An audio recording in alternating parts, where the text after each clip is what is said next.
দিন রাত পরিশ্রম করে ইউটিউব বা ফেসবুকে ভিডিও আপলোড করতেছি, সেই ভিডিওর উপরে যদি বাজে কমেন্ট করে তাহলে জিনিসটা কেমন লাগে সেটা আপনারাই বলুন। মানে আমি আপনাদেরকে বলতে চাচ্ছি যে আপনার ভিডিওর মাধ্যমে যদি কেউ বাজে কমেন্ট করে, সে বাজে কমেন্টের রিপ্লাই কিভাবে দিবেন?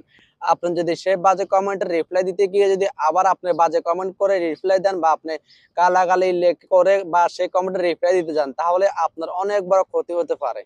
মানে আমি আপনাদেরকে বলতে চাচ্ছি, সেই কমেন্টের রিপ্লাই আপনি গালাগালি করে কমেন্টের রিপ্লাই দিতে যাবেন না। আপনি সেই কমেন্টের উপর শুধুমাত্র একটি কাজ করবেন। সেই কাজ করার সঙ্গে সঙ্গে আপনার কমেন্টটা যদি ইউটিউব থেকে আসে বা ফেসবুক বা ইনস্টাগ্রাম বা যেই প্ল্যাটফর্ম থেকে আসে, সেই প্ল্যাটফর্মের প্রতিপক্ষ ওই কমেন্টের উপর অ্যাকশন নিয়ে নিবে। আমার স্ক্রিনের উপর যে কমেন্টটা দেখতেছেন, যে কোনো এক ব্যক্তি আমাকে এই কমেন্টটা করছে। আমার ভিডিওটা এমন ছিল যে দারাজ এফিলিয়েট মার্কেটিং করে প্রতি মাসে 30 থেকে 50,000 টাকা ইনকাম করা যায়। সেটা আপনারা অনেকেই জানেন, দারাজ এফিলিয়েট মার্কেটিং করে টাকা আয় করা যায় কিনা। আমি 20 থেকে 50,000 টাকার কথা বলেছি। এখানে একটু টেকনিক খাটিয়ে যদি কাজ করতে পারেন, তাহলে আপনি 20 থেকে 50,000 টাকা না, আপনি 1 লাখ টাকা পর্যন্ত আর্নিং করতে পারবেন। এখানে আপনি অনেক পরিশ্রম করতে হবে, কিছু টেকনিক খাটাতে হবে। সেই বিষয়ে কথা না বলে আমি এখন আপনাদেরকে দেখিয়ে দিব কিভাবে সে কমেন্টের উপর শুধু একটি কাজ করবেন, বাকি কাজ আপনাকে আর করতে হবে না। চলুন মোবাইল স্ক্রিনের মধ্যে আমি আপনাদেরকে পুরো বিষয়টা দেখিয়ে দিচ্ছি। আমি আমার মোবাইলে থাকা ওয়াইটি স্টুডিও অ্যাপসটি ওপেন করে নিয়েছি। ওয়াইটি স্টুডিও অ্যাপসটি ওপেন করার পরে এখানে যে কমেন্টটা দেখতে পাচ্ছেন, আমি এখন এই কমেন্টের উপর রিপোর্ট দিব। এই কমেন্টের উপরে ক্লিক করে দিয়েছি। কমেন্টের উপরে ক্লিক করার পরে এখানে 3 ডট অপশন দেখতে পাচ্ছেন। এই 3 ডট অপশনে ক্লিক করে দিয়েছি। এখানে প্রথমে রয়েছে পিন, প্রথমে রয়েছে, পরে রয়েছে রিমুভ, পরে রয়েছে রিপোর্ট, পরে রয়েছে হাইড। আমি চাইলে কমেন্টটাকে হাইড করে দিতে পারি, মানে আমার অডিয়েন্স কোনো প্রকারের কমেন্টটা দেখতে পাবে না।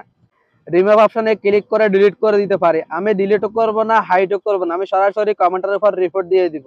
এখানে রিপোর্ট অপশনে ক্লিক করে দিয়েছি।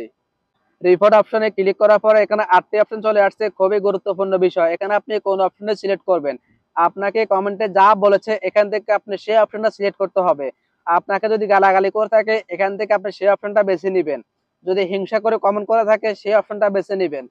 আমাকে যে বিষয়টা বলেছে সেটা হচ্ছে বোল্ড ইনফরমেশন। আমি এখান থেকে এই বিষয়টা সিলেক্ট করে নিচ্ছি। বোল্ড ইনফরমেশন যদি কমেন্ট করে থাকে, তাহলে আপনি এই বিষয়টা বেছে নেবেন। আমি এখানে ক্লিক করে দিচ্ছি। এখানে ক্লিক করার পরে এখানে রিপোর্ট অপশনে ক্লিক করছি। রিপোর্ট অপশনে ক্লিক করার পরে এখানে ওকে দিয়ে দিবেন। আমি ওকে দিয়ে দিয়েছি। ওকে দেওয়ার পরে এই কমেন্টের উপর সরাসরি অ্যাকশন নিয়ে নিবে। এই ইউটিউব কর্তৃপক্ষ এই কমেন্টের উপর অ্যাকশন নিয়ে নিবে। আপনার যদি ফেসবুক থেকে করে থাকে বা টিকটক, ইউটিউব বা যে প্ল্যাটফর্মে থেকে করে থাকে, আপনি সেই প্ল্যাটফর্মের মধ্যে এই রিপোর্ট অপশনটা দেখতে পাবেন, সেখান থেকে অ্যাকশন নিতে পারবেন। খুবই সুন্দর বিষয় হচ্ছে, আমরা যখন এই কমেন্টের উপর রিপোর্ট দিয়ে দিচ্ছি, এই কমেন্টটা আমাদের এখান থেকে ডিলিট হয়ে যাবে। এই কমেন্টটি আমাদের অডিয়েন্স আর কোনো প্রকার দেখতে পাবে না। আপনারা যদি কোনো কমেন্টের ব্যাপার রিপোর্ট দিয়ে থাকেন, সেই কমেন্টটা রিপোর্টের যোগ্য হতে হবে। যদি রিপোর্টের যোগ্য না হয়, তাহলে আপনাদের উপর অ্যাকশন চলে আসতে পারে। এটা অবশ্যই মাথায় রাখবেন। ভিডিওটি কেমন লাগলো কমেন্ট বক্সে অবশ্যই বলে দিবেন, এবং নেক্সট ভিডিও পাওয়ার জন্য আপনার মতামত কমেন্ট বক্সে লিখতে ভুলবেন না। আমার চ্যানেলে নতুন দর্শক হয়ে থাকলে চ্যানেলটি সাবস্ক্রাইব করে সঙ্গে থাকবেন। সবাইকে আসসালামু আলাইকুম। আল্লাহ হাফেজ।